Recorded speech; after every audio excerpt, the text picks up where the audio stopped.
Bapak Ibu yang terkasih di dalam nama Tuhan Yesus Kristus, pada saat ini kita akan memasuki ibadah pertengahan daerah HKBP Bandung. Terlebih dahulu kita berdoa bersaat teduh. Saat teduh dimulai.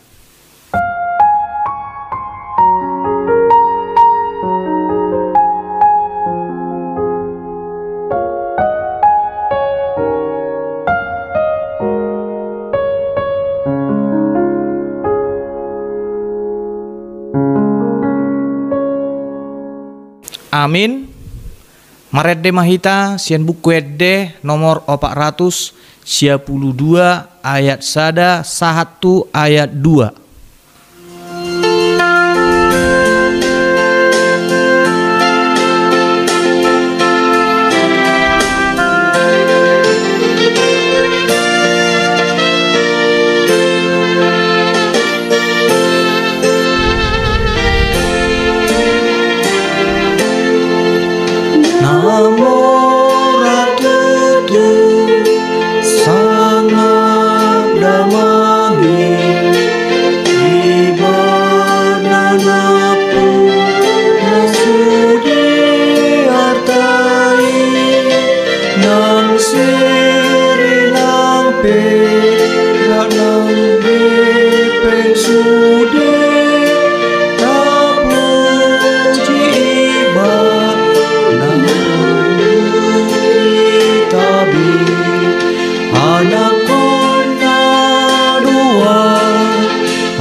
Di dalam nama Allah Bapa dan nama anaknya Tuhan Yesus Kristus dan nama Roh Kudus yang menciptakan langit dan bumi.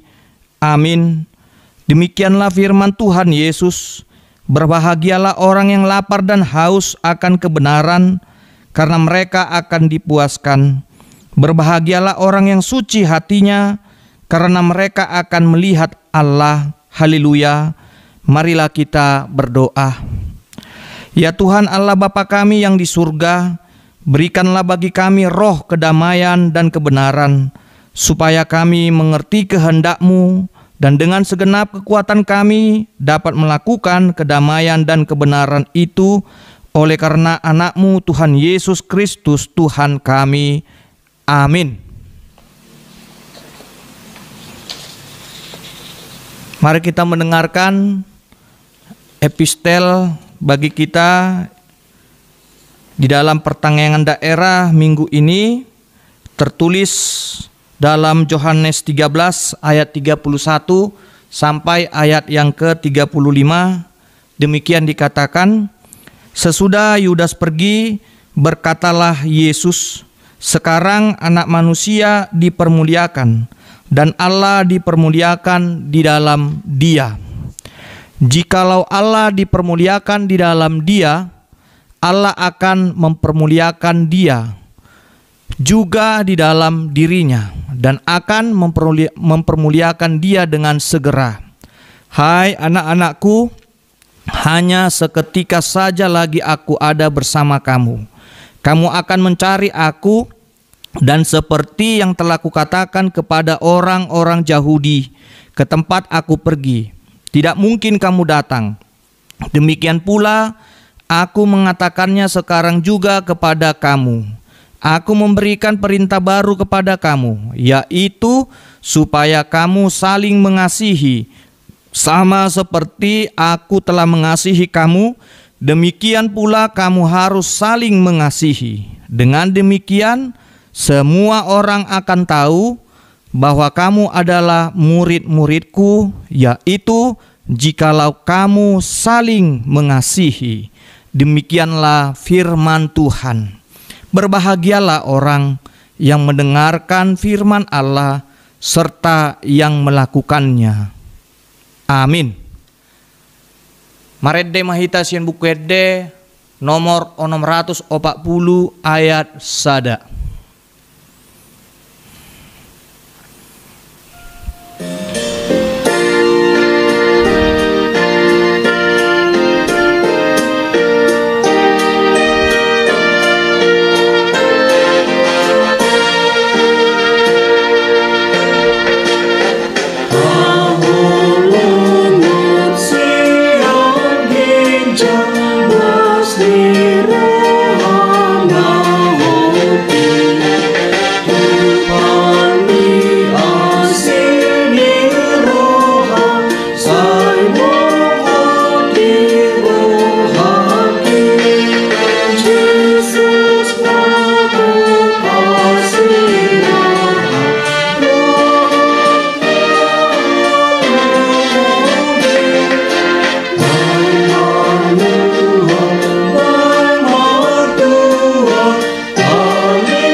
Kasih karunia dan damai sejahtera dari Allah Bapa kita dan dari Tuhan Yesus Kristus. Amin. Bapak Ibu yang terkasih di dalam nama Tuhan Yesus Kristus, saya akan membacakan kepada kita yang menjadi nats khotbah pertangyangan tertulis di dalam Imamat 19 ayat 9 sampai ayat yang ke-18. Demikian dikatakan, pada waktu kamu menuai hasil tanahmu, janganlah kau sabit ladangmu habis-habis sampai ke tepinya, dan janganlah kau pungut apa yang ketinggalan dari penuaianmu, juga sisa-sisa buah anggurmu janganlah kau petik untuk kedua kalinya, dan buah yang berjatuhan di kebun anggurmu janganlah kau pungut, tetapi semuanya itu harus kau tinggalkan bagi orang miskin dan bagi orang asing. Akulah Tuhan Allahmu. Janganlah kamu mencuri, janganlah kamu berbohong, dan janganlah kamu berdusta seorang kepada sesamanya. Janganlah kamu bersumpah dusta demi namaku, supaya engkau jangan melanggar kekudusan nama Allahmu. Akulah Tuhan. Janganlah engkau memeras sesamamu manusia, dan janganlah engkau merampas. Janganlah kau tahan upah seorang pekerja harian sampai besok harinya. Janganlah kau kutuki orang tuli, dan di depan orang buta janganlah kau taruh batu sandungan. Tetapi engkau harus takut akan Allahmu. Akulah Tuhan. Janganlah kamu berbuat curang dalam peradilan, janganlah engkau membela orang kecil dengan tidak sewajarnya, dan janganlah engkau terpengaruh oleh orang-orang besar, tetapi engkau harus mengadili orang sesamamu dengan kebenaran. Janganlah engkau pergi kian kemari menyebarkan fitnah di antara orang-orang sebangsamu. Janganlah engkau mengancam hidup sesamamu manusia. Akulah Tuhan. Janganlah engkau membenci saudaramu di dalam hatimu, tetapi engkau harus berterus terang menegur orang sesamamu, dan janganlah engkau mendatangkan dosa kepada dirimu karena dia. Janganlah engkau menuntut balas, dan janganlah menaruh dendam terhadap orang-orang sebangsamu, melainkan kasihilah sesamamu manusia seperti dirimu sendiri. Akulah Tuhan. Demikianlah firman Tuhan. Saudara-saudara yang terkasih di dalam nama Tuhan Yesus Kristus, Bapak Ibu kami, kita sebagai orang yang beriman tentu meyakini bahwa seluruh kebutuhan yang ada di dalam hidup ini berasal dari Tuhan. Di dalam peribadahan keagamaan kita diajarkan untuk mengucapkan syukur atas berkat yang kita terima dari Tuhan. Pada umumnya, peribadahan ditunjukkan dengan cara memberikan bentuk persembahan pada Tuhan. Dapat berupa hasil panen atau juga perpuluhan dari hasil pekerjaan kita. Di dalam kehidupan ini kita melakukan ibadah untuk membangun keimanan kita dengan Tuhan. Kitab Imamat ini dituliskan oleh Musa bagi bangsa Israel. Di dalam kalangan bangsa Israel, kitab ini sudah dikenal sebagai kitab yang berisikan tentang hukum kekudusan. Isi kitab ini banyak dikutip oleh para imam Israel. Mereka kutip itu untuk menyusun ajaran-ajaran tentang hidup kudus di hadapan Allah dan juga hidup kudus di dalam kehidupan manusia. Adapun kekudusan yang dinyatakan dalam kitab Imamat ini adalah hidup benar sesuai dengan firman Tuhan dan tidak boleh mengikuti keinginan duniawi dengan cara melakukan perbuatan yang jahat. Hidup kudus tidak hanya ditunjukkan dengan sikap pasif, dengan cara berdoa saja, tetapi dia aktif untuk memberitakan firman Tuhan dan melakukannya di dalam kehidupan sehari-hari. Di dalam keluarga, sikap kudus itu dapat dinyatakan dengan cara dia tetap memegang ikatan setianya pada pasangan hidupnya. Begitu juga dia mengasihi pasangannya. Dan tentu dia tidak lupa mengajarkan firman Tuhan pada anak-anaknya. Di dalam kehidupan bersama dengan saudara-saudara, dengan sesamanya, hidup kudus juga dapat dinyatakan dengan cara menjadi teladan yang baik, membantu saudara-saudara yang lemah, saling mengampuni, dan yang paling utama adalah hidup berdamai. Apa yang menjadi penekanan dalam nats khotbah ini? Penekanannya adalah menjaga kehormatan hak dan hidup sesama kita. Dan itu bisa kita baca di dalam ayat 12 sampai ayat yang ke-18. Sejak bangsa Israel itu keluar dari tanah Mesir, Musa selalu mengingatkan bangsanya untuk tidak melakukan perbudakan. Akibat perbudakan, bangsa Israel sangat menderita. Hak hidup bangsa Israel pun dirampas. Seluruh anak laki-laki mereka itu dibunuh. Dan orang dewasa, bahkan juga orang-orang yang sudah tua, dipaksa melakukan kerja rodi. Perbudakan itu sebenarnya tidak berkenan di hadapan Tuhan. Tuhan menghukum orang yang melakukan perbudakan. Seperti hukuman Tuhan berupa 10 tulah yang diberikan kepada bangsa Mesir. Melalui nats khotbah pertanyaan ini kita dibimbing untuk menghormati hak hidup orang lain dengan cara tidak melakukan penindasan dan perbudakan kepada sesama kita manusia. Sikap menghormati hak hidup orang lain, itulah upaya untuk menyatakan kasih Allah di dalam kehidupan manusia. Allah lah yang terlebih dahulu mengasihi hidup manusia. Dia yang memberikan kepada kita kehidupan, dan juga Dia memberikan kepada kita kebahagiaan. Allah tidak akan membiarkan setiap ciptaannya itu menderita dan dirusak oleh kuasa apapun. Seluruh ciptaan Allah harus merasakan kasih-Nya. Oleh karena itu dikatakan di dalam nas khotbah renungan kita pada saat ini, pertanyaan ini, kita dituntun untuk memberitakan kasih Allah bagi seluruh ciptaannya.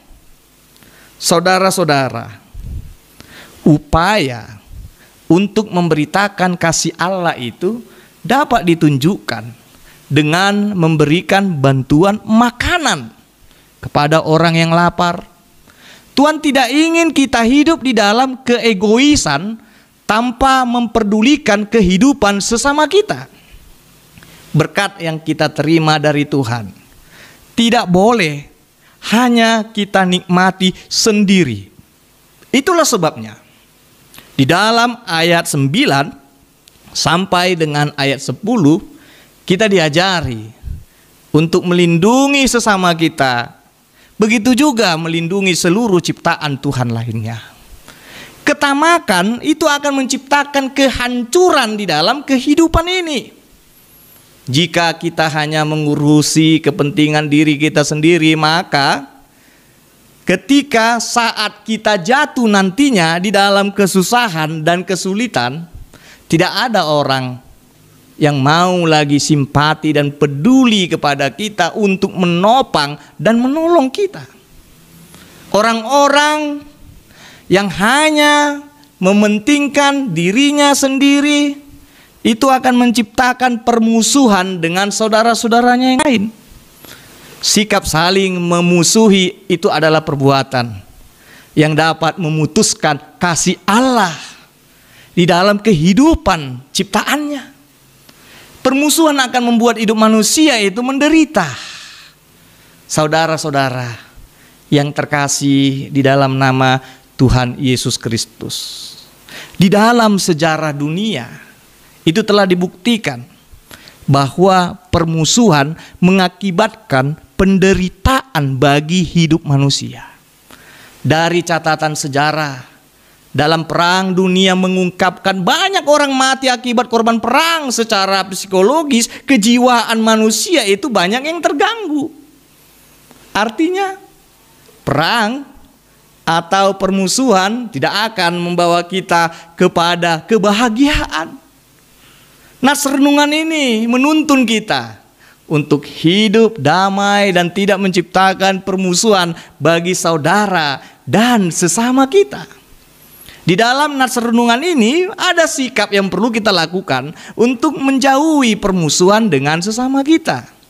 Dengan cara tidak berbuat curang, menegakkan kebenaran dengan membela orang kecil, tidak menyebarkan fitnah, tidak mengancam hidup sesamanya, tidak membenci saudaranya, menegur kesalahan orang supaya berlaku yang benar, tidak menuntut balas, tidak menaruh dendam, dan yang paling utama mengasihi sesamanya manusia seperti dirinya sendiri. Hidup berdamai dan saling mengasihi adalah perintah Tuhan. Jika kita melaksanakan perintah Tuhan itu, maka hidup kita ini akan dipenuhi oleh kebahagiaan.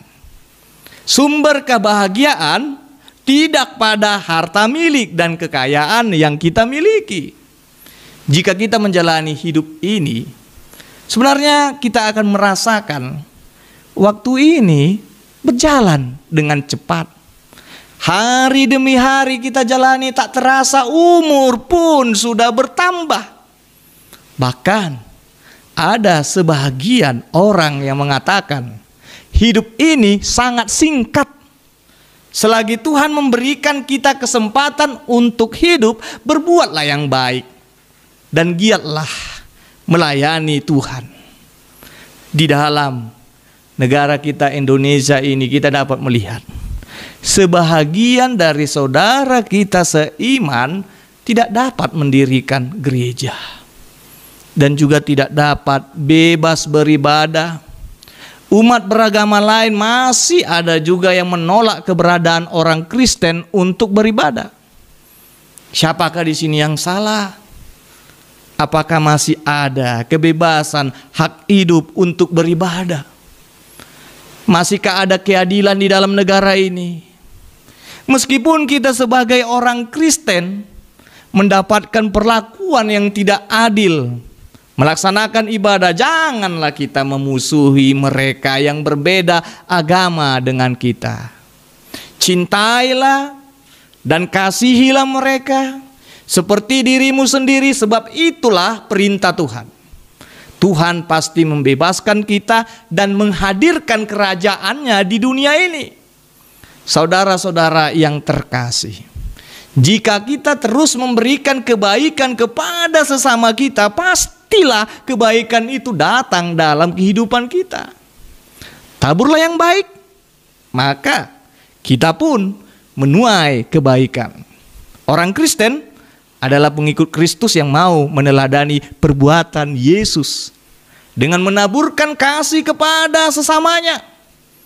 Tuhan Yesus tidak pernah mengajarkan kepada kita membalaskan kejahatan dengan kejahatan, tetapi balaslah kejahatan itu dengan kebaikan, supaya kebaikan itu hadir di dalam kehidupan kita. Amin. Kita bersatu di dalam doa. Ya Tuhan, puji syukur kami panjatkan kehadirat-Mu. Atas berkat-Mu Engkau memberikan kepada kami kesempatan untuk beribadah pada saat ini, dan juga mendengarkan berita sukacita. Engkau Tuhan menuntun kami supaya kami dapat melakukan firman-Mu. Engkau ajari kami supaya hidup kami dapat penuh dengan kedamaian dan kasih. Ya Tuhan Allah Bapa kami juga mendoakan keadaan kami pada saat ini, di mana kami tidak dapat bersama dengan anak-anak kami untuk datang ke gereja.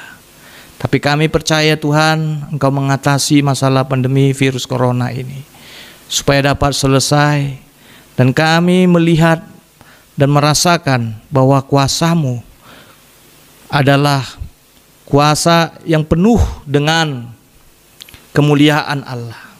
Dan kami percaya Tuhan, Engkau dapat mematahkan segala penderitaan di dunia ini.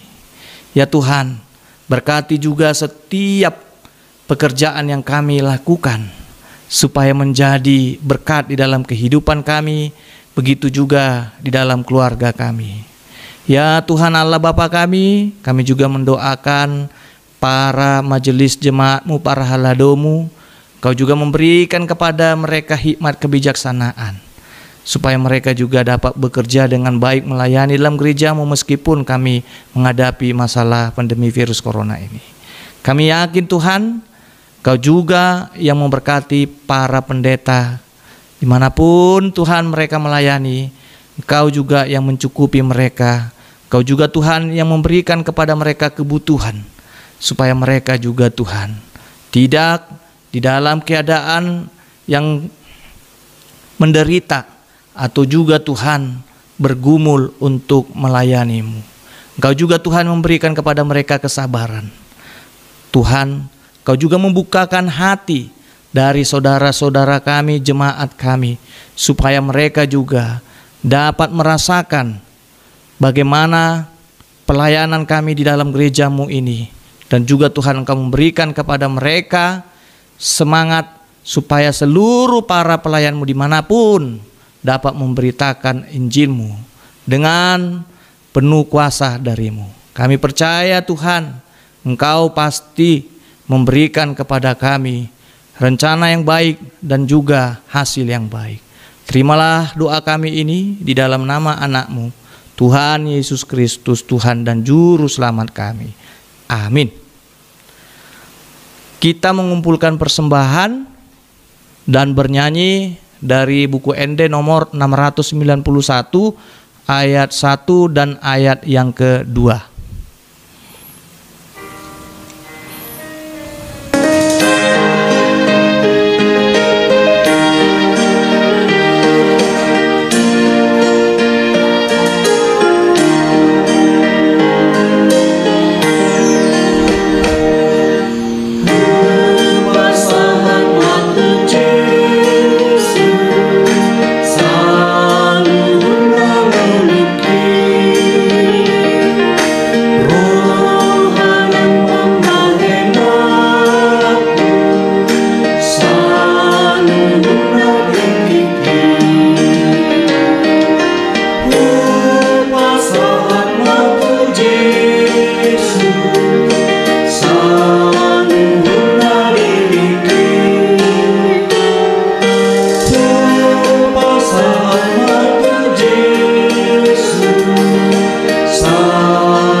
Marilah kita berdoa untuk menyerahkan persembahan kita kepada Tuhan. Ya Allah Bapa kami yang di surga, kami mengaku bahwa Tuhan adalah sumber dari segala karunia yang melimpah dalam kehidupan kami masing-masing. Sebahagian daripada karunia itu kami serahkan kembali sebagai persembahan kepada Tuhan.